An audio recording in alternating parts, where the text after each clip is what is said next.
SN2024 ABFL ഒരു അപൂർവതരം IIP supernova കണ്ടെത്തിയതിനെക്കുറിച്ച് നമുക്കിന്ന് സംസാരിക്കാം.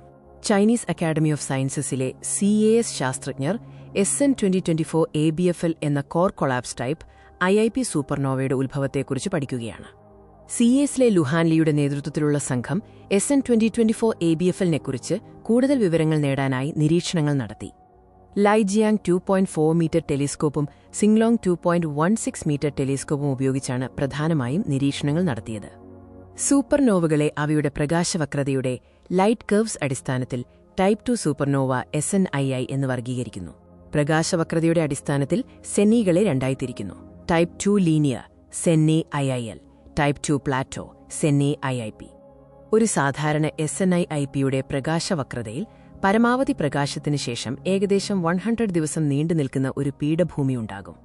SN2024 ABFL ഒരു സമീപത്തുള്ള ടൈപ്പ് IIP സൂപ്പർനോവയാണ്. ഇതിന് ചില അസാധാരണ പ്രത്യേകതകളുണ്ട്. ഇതൊരു കുറഞ്ഞ പ്രകാശമുള്ള ലോ ലൂമിനോസിറ്റി ടൈപ്പ് IIP സൂപ്പർനോവയാണ്. ഈ സൂപ്പർനോവയുടെ ഹോസ്റ്റ് ഗാലക്സി NGC 2146 ആണ്. SN2024 ABFLന്റെ മറ്റൊരു പ്രത്യേകത ഇതിന് അസാധാരണമായി കുറഞ്ഞ വികാസവേഗതയും ലോ എക്സ്പാൻഷൻ വെലോസിറ്റീസ് ദീർഘിച്ച പീഠഭൂമിയും 110 ദിവസമുണ്ട് എന്നതാണ്. സൂപ്പർനോവയുടെ ഉത്ഭവത്തെയും സ്ഫോടന ഊർജ്ജത്തെയും മനസ്സിലാക്കാൻ അതിന്റെ ഹോസ്റ്റ് ഗാലക്സിയിലേക്കുള്ള ദൂരം കണക്കാക്കേണ്ടത് അത്യാവശ്യമാണ്. NGC 2146ലേക്കുള്ള ദൂരം ഏകദേശം 28.5-32.4 ദശലക്ഷം പ്രകാശവർഷമാണെന്നാണ് ഗവേഷകർ കണക്കാക്കുന്നത്. മുൻപുള്ള കണക്കുകളിൽ വ്യത്യാസങ്ങളുണ്ടായിരുന്നു. SN2024 ABFLന്റെ പ്രകാശതീവ്രത പ്ലാറ്റോ ലൂമിനോസിറ്റി താരതമ്യേന കുറവാണ്.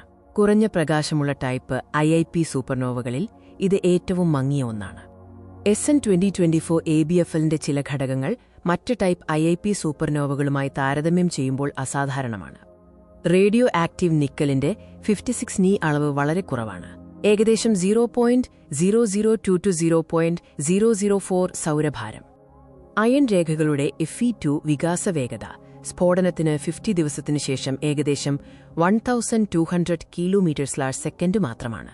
ഇത് മറ്റ് സെന്നി IIPകളെ അപേക്ഷിച്ച് വളരെ കുറവാണ്. ഈ കണ്ടെത്തലുകളുടെയെല്ലാം അടിസ്ഥാനത്തിൽ SN2024 ABFLന്റെ ഉത്ഭവത്തെക്കുറിച്ച് ശാസ്ത്രജ്ഞർ ഒരു നിഗമനത്തിലെത്തി. ഇതിന്റെ ഉത്ഭവം വളരെ കുറഞ്ഞ പിണ്ഡമുള്ള core collapse low mast core collapse ആയിരിക്കാമെന്നാണ് പഠന റിപ്പോർട്ടിലെ നിഗമനം.